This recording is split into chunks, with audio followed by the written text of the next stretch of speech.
الحمد لله وكفى وسلام على عباده الذين اصطفى أما بعد أعوذ بالله من الشيطان الرجيم بسم الله الرحمن الرحيم من عمل صالحا من ذكر أو أنثى وهو مؤمن فلنحيينه حياة طيبة ولنجزينهم أجرهم بأحسن ما كانوا يعملون سبحان ربك رب العزة عما يصفون وسلام على المرسلين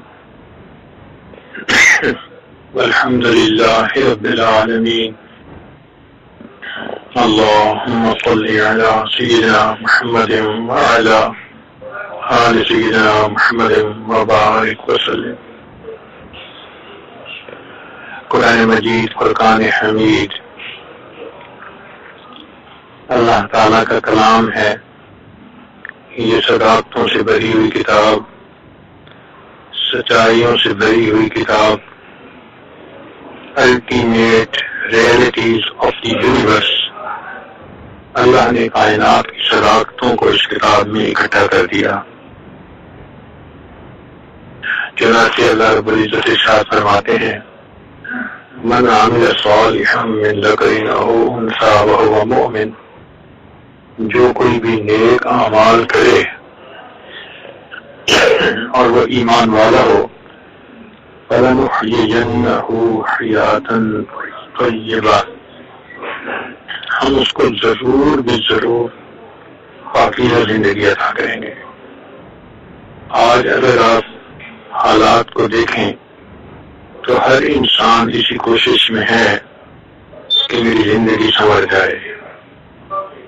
اسی لیے وہ بزنس پہ توجہ دیتا ہے، انڈسٹری چلاتا ہے، جاب پہ محنت کرتا ہے کہ میرے حالات بہتر ہو جائیں، میری زندگی سنور جائے.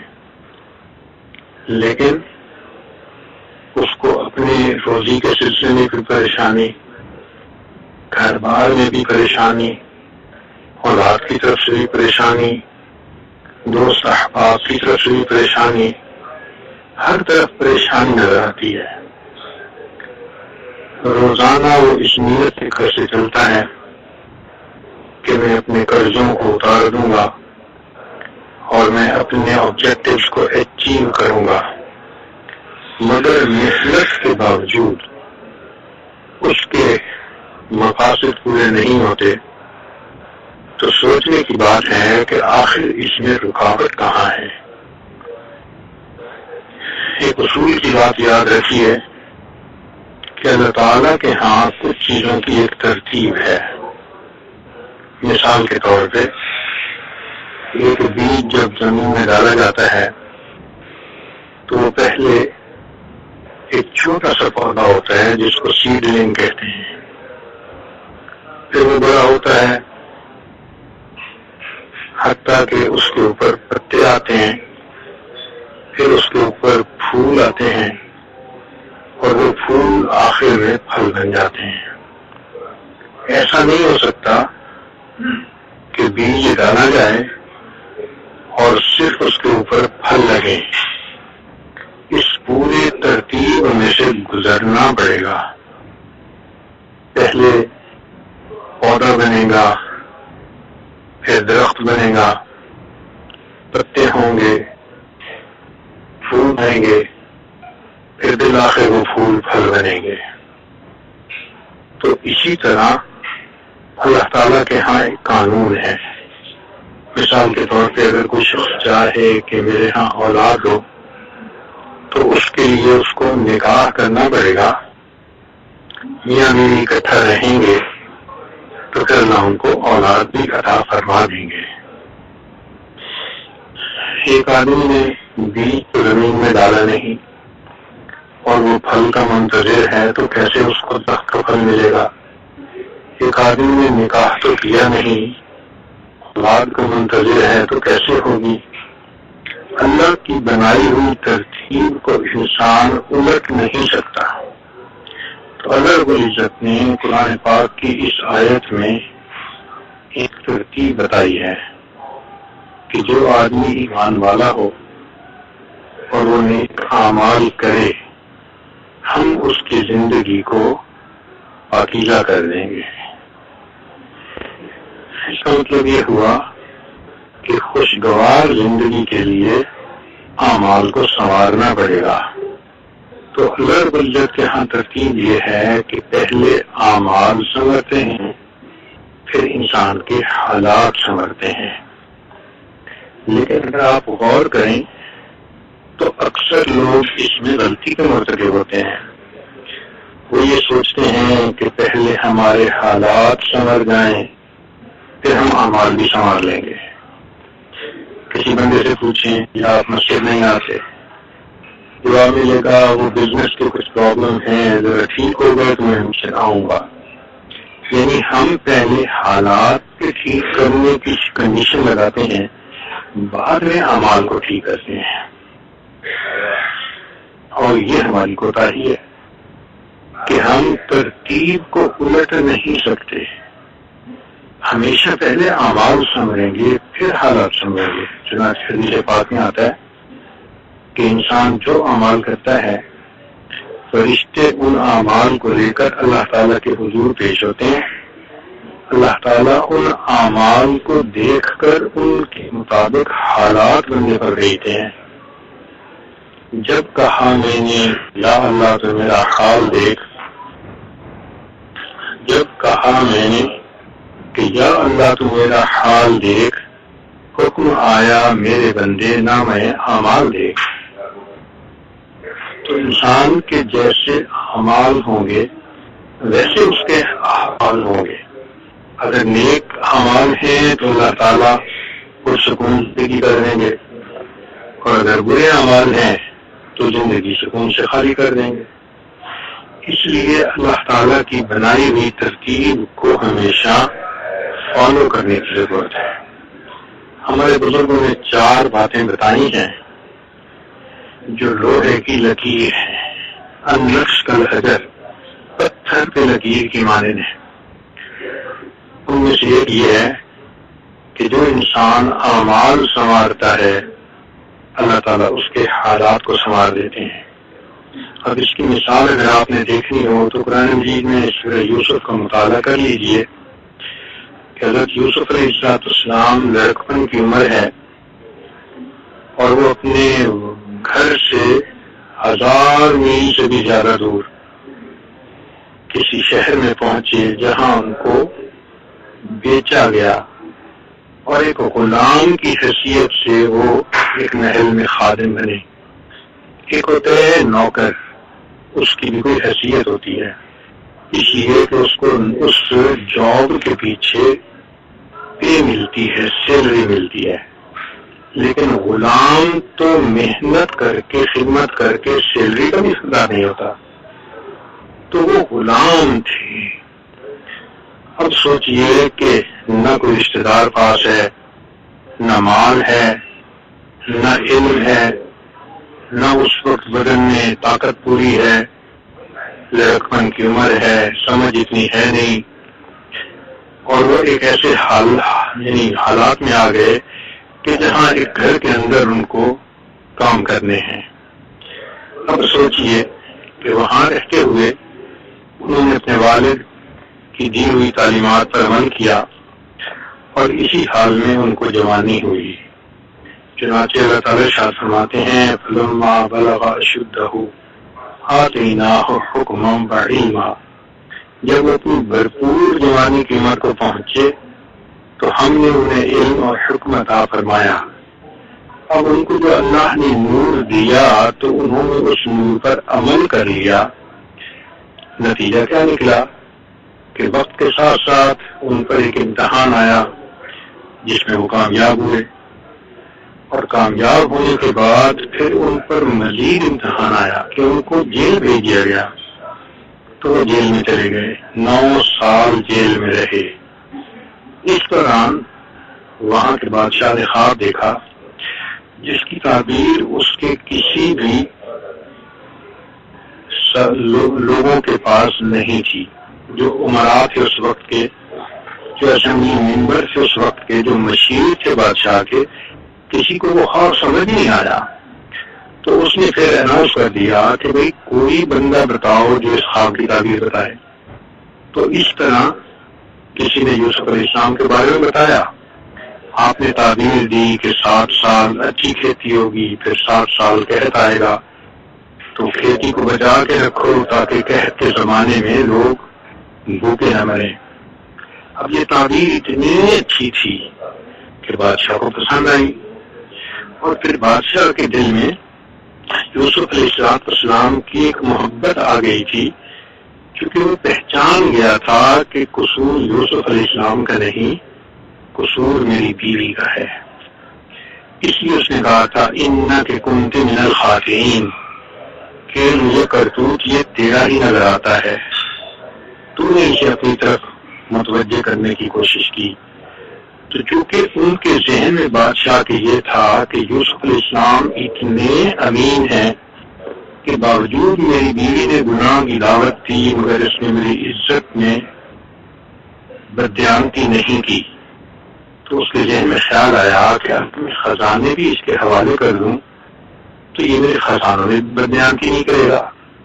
چنانچہ اس نے یوسف علیہ السلام کو جیل سے نکالا اور پھر کہا انک الیوم لدینا مکین امین. سبحان اللہ، جو کل غلام تھے، کل مجرم بن کے جیل میں پڑے ہوئے تھے، آج حالات کی تبدیلی دیکھیے کہ اللہ خزانوں کا والی ان کو بنا دیتے ہیں. اور پھر کوئی اپوزیشن نہیں ہے کہ بادشاہ نے ڈیسیژن لیا تو پبلک نے اس کی اپوزیشن کی، نہیں، لوگوں نے بھی مانا کہ ہم تو خواب کو سمجھ نہیں سکے تھے، جس نے یہ خواب سمجھا وہی ہمیں اس کرائسس میں نکالے گا. تو متفقہ طور پر وہ وقت کے بادشاہ بن گئے. سبحان اللہ، نہ برادری ہے، نہ دوست ہے، نہ مال ہے، نہ کچھ اور ہے. اللہ بنا اسباب کے اعمال کے سنورنے پر ان کو وقت کا بادشاہ بنا دیتے ہیں. تو دیکھا، جہاں اعمال سنوریں گے اللہ تعالیٰ وہاں حالات کو خود سنواریں گے. یہ ایک کہنے شدہ بات ہے. اور اگر ہم چاہیں کہ اعمال تو ہم سنوارے نہیں، حالات سنور جائیں، ہم ٹکرے مارتے پھریں گے، ہم ٹکرے مارتے پھریں گے، ہمارے حالات نہیں سنوریں گے. ایک چٹان سے اگر سر ٹکرائے تو چٹان کو کیا ہونا ہے؟ سر ہی پھوٹنا ہے. ہم اللہ تعالیٰ کی بنائی ہوئی ترتیب کو کیسے مل سکتے ہیں؟ یہ تو پاسبل ہی نہیں ہے.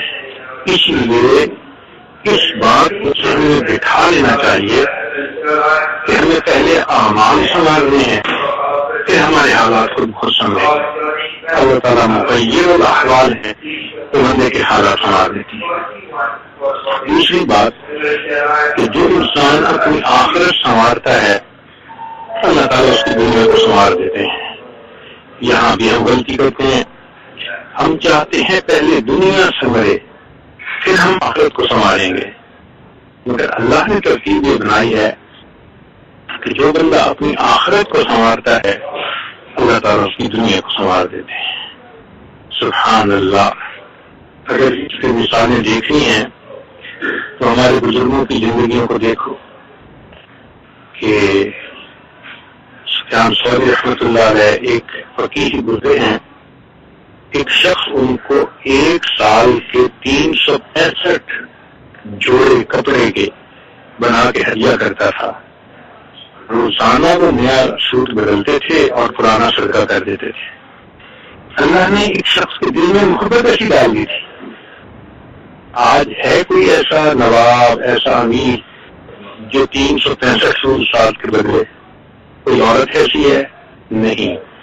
تو دیکھو اللہ نے اپنے راستے پر محنت کرنے والے بندوں کے لیے دنیا اس طرح کرموں میں ڈال دیتے ہیں.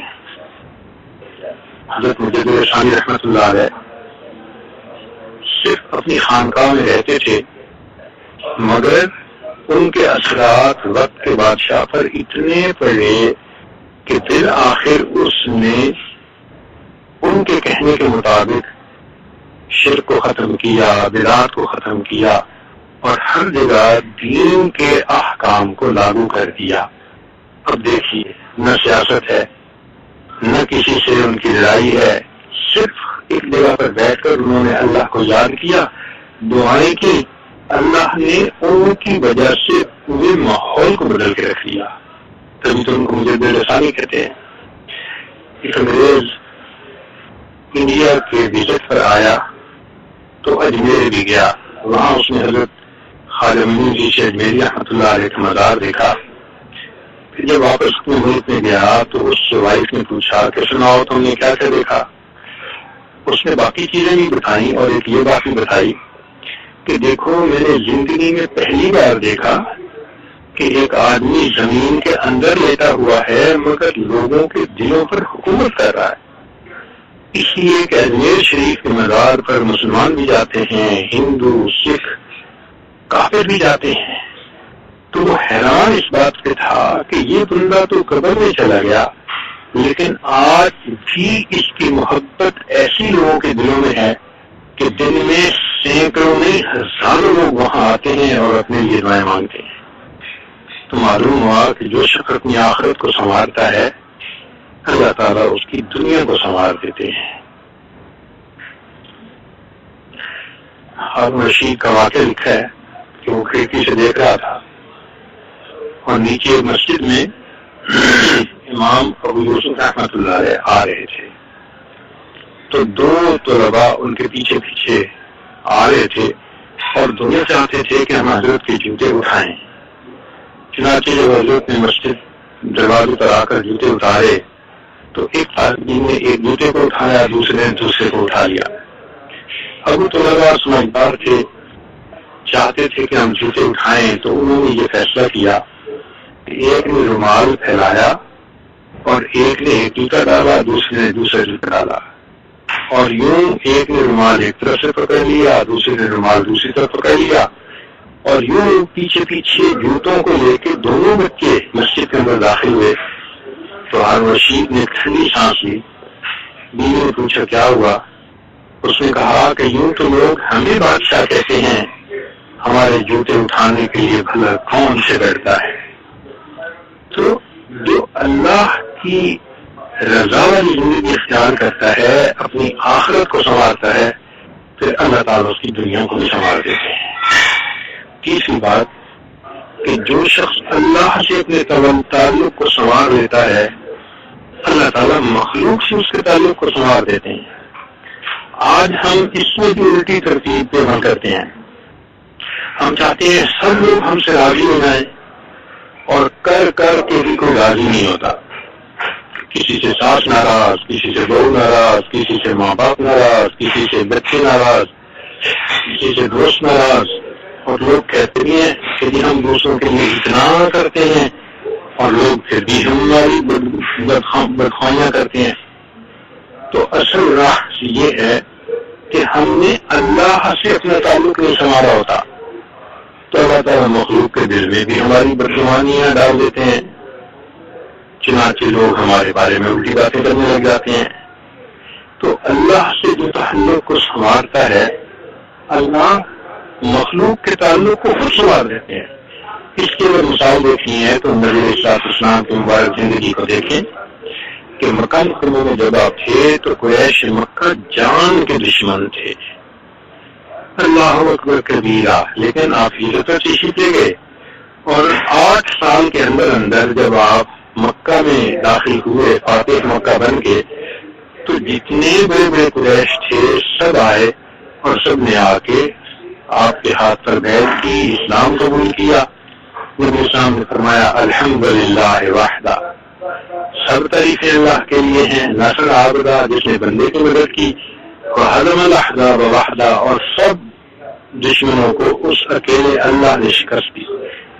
چنانچہ ہندا ایک عورت تھی کہ اس کے والد کو حمزہ رضی اللہ عنہ نے جنگ بدر میں شہید کیا تھا، قتل کیا تھا، اس کو بہت دکھ تھا اس بات کا، اور وہ غیظ و غضب کے اندر جنگ بھول رہی تھی۔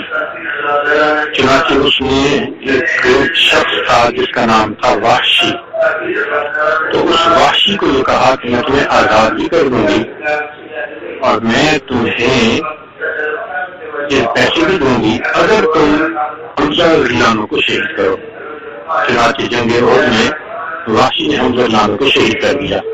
جب اس عورت کو خبر ملی تو وہ اس قدر خوش تھی کہ وہ آئی اور اس نے غصے کے اندر حمزہ رضی اللہ عنہ کا سینہ چیرا، کلیجی نکالی، دل نکالا، پھیپھڑے نکالے اور ان چیزوں کو چبایا۔ اب آپ غور کریں کہ عورت ذات اگر جسم میں سے یہ عضو کاٹ کے دانتوں سے چبا رہی ہے تو کتنا غصہ ہوگا اس کے دل میں۔ پھر اس نے جسم کے جو اندر کے آرگن تھے ان کو دھاگے میں پرویا اور گلے میں ہار بنا کے پہنا، اس کا اتنا غصہ پورا کیا۔ اب جس عورت کو اتنا غصہ تھا آپ سوچئے کہ وہ کتنی بڑی دشمن ہوگی۔ اللہ اکبر۔ لیکن جب مکہ فتح ہوا تو وہ عورت بھی آتی ہے اور کلمہ پڑھ کے مسلمان ہو جاتی ہے، اور پھر وہ یہ الفاظ کہتی ہے کہ اللہ کے نبی صلی اللہ علیہ وسلم آج سے پہلے مجھے سب خیموں میں سے سب سے زیادہ نفرت آپ کے خیمے سے تھی، اور آج میں سب کے سامنے کہتی ہوں کہ سب خیموں میں سب سے زیادہ محبت مجھے آپ کے خیمے سے ہے۔ اللہ اکبر کبیرہ۔ ایسے دشمنوں کے دل میں بھی اللہ نے محبتیں ڈال دی، سبحان اللہ۔ چنانچہ سیدنا امیر معاویہ رضی اللہ عنہ نے عائشہ رضی اللہ عنہ کو خط لکھا کہ آپ ام المومنین ہیں، آپ مجھے نصیحت فرمائیں۔ تو ام المومنین نے ایک چھوٹا سا جوابی خط لکھا اور واقعی انہوں نے نصیحت کرنے کا حق ادا کیا، نبی اسلام کی صحبت کا حق ادا کر دیا۔ انہوں نے خط کا جواب دے دیا کہ اگر آپ مخلوق کو راضی کرنے کے لیے اللہ کو ناراض کریں گے تو اللہ مخلوق کے دل میں تمہاری نفرت ڈال دیں گے، وہ تم سے بھی ہیٹ کریں گے، اور اگر آپ اللہ کو راضی کرنے کے لیے مخلوق کو ناراض کر بیٹھیں گے تو اللہ مخلوق کے دل میں تمہاری محبت بھر دیں گے، وہ تم سے محبت کرنے لگ جائیں گے۔ تو اس لیے فرمایا کہ تم اللہ سے اپنے تعلق کو سنوارو گے تو مخلوق سے تمہارا تعلق خود بخود سنور جائے گا۔ ایک بزرگ فرماتے ہیں کہ جب کبھی میری بیوی میرے ساتھ آرگومنٹ کرتی تھی، تلخ کلامی کرتی تھی، تو میں سمجھتا تھا یہ کسی گناہ کا وبال ہے، تو میں اس کے فار زیادہ کرتا تھا۔ نتیجہ یہ ہوتا تھا کہ میری بیوی میرے ساتھ بہت سلوک کرتی تھی۔ حسین بن عیاض رحمۃ اللہ علیہ فرماتے ہیں کہ میں نے جب بھی اللہ تعالیٰ کی نافرمانی کی، میں نے دیکھا اس کے بدلے میں یا تو بیوی نے میری نافرمانی کی، یا اولاد نے نافرمانی کی، یا میرے ماتحتوں نے نافرمانی کی، یا پھر میرے سواری کے گھوڑے نے میری نافرمانی کی۔ یعنی اللہ کی نافرمانی جو ہم کرتے ہیں وہ کہیں نہ کہیں ڈاؤن دی اسٹریم ریفلیکٹ ہوتی ہے، جو ہمارے ماتحت ہیں وہ ہماری نافرمانی کرتے ہیں۔ لہٰذا یہ بات یاد رکھ لیجیے کہ اللہ سے تعلق کو سنواریں گے تو اللہ تعالیٰ مخلوق سے ہمارے تعلق کو سنوار دیں گے۔ اور چوتھی بات کہ جو شخص دن کے اعمال کو سنوار لیتا ہے اللہ تعالیٰ اس کے رات کے اعمال کو سنوار لیتے ہیں۔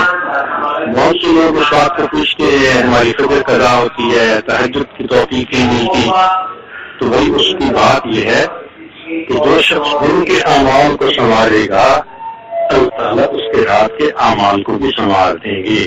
ہم دن میں گناہ کرتے ہیں، حلال نہیں کھاتے، جھوٹ بولتے ہیں، غیبت کرتے ہیں، بدنظری کرتے ہیں، دوسروں کے دل دکھاتے ہیں۔ جب اس قسم کے گناہ کرتے ہیں تو پھر رات کے اعمال کی توفیق کہاں ملے گی؟ لہٰذا جو بندہ چاہے کہ مجھے تہجد کی پابندی مل جائے، یا یہ چاہے کہ مجھے فجر کی تکبیر اولیٰ مل جائے، نماز وقت مل جائے، یہ عبادت قضا نہ ہو، اس کو چاہیے کہ وہ اللہ رب العزت کی فرما برداری دن میں کرے، اللہ رات کے اعمال کی توفیق عطا فرما دیں گے۔ تو یہ چار باتیں اس لیے کہیں کہ ان کی تفصیل کو یاد رکھ لیں، اس کے مطابق اپنی زندگی کو بنا لیں۔ اللہ تعالیٰ ہمیں اپنی بندگی کی توفیق عطا فرمائے۔ وآخر دعوانا ان الحمد للہ رب العالمین. دعا کر لیجیے. سبحان ربی العلی الوہاب. اللهم صل على سيدنا محمد وعلى آل سيدنا محمد وبارك وسلم. کریم آقا، ہم آپ کے آگے مسکین بندے ہیں، ہمارے گناہوں کو معاف فرما، خطاؤں سے درگزر فرما، عیبوں کی پردہ فرما. اللہ ہماری نگاہوں کو پاک فرما، دلوں کو صاف فرما، سینوں کو اپنی محبت سے لبریز فرما، اپنے عشق کی آتش ہمارے سینے میں پیدا فرما، ہمارے آنگن سے اپنی ذکر گزاری فرما، میں سے ذکر گزاری فرما، ہڈی گوٹی گوٹی میں اپنی محبت پیدا فرما، جسمانی بیماریوں کو دور فرما، روحانی بیماریوں کو دور فرما، اچھے کاموں کا ہونا آسان فرما، دوسرے کاموں کو اپنی رحمت سے سلجھا. اللہ ہماری ان دعاؤں کو اپنی رحمت سے قبول فرما.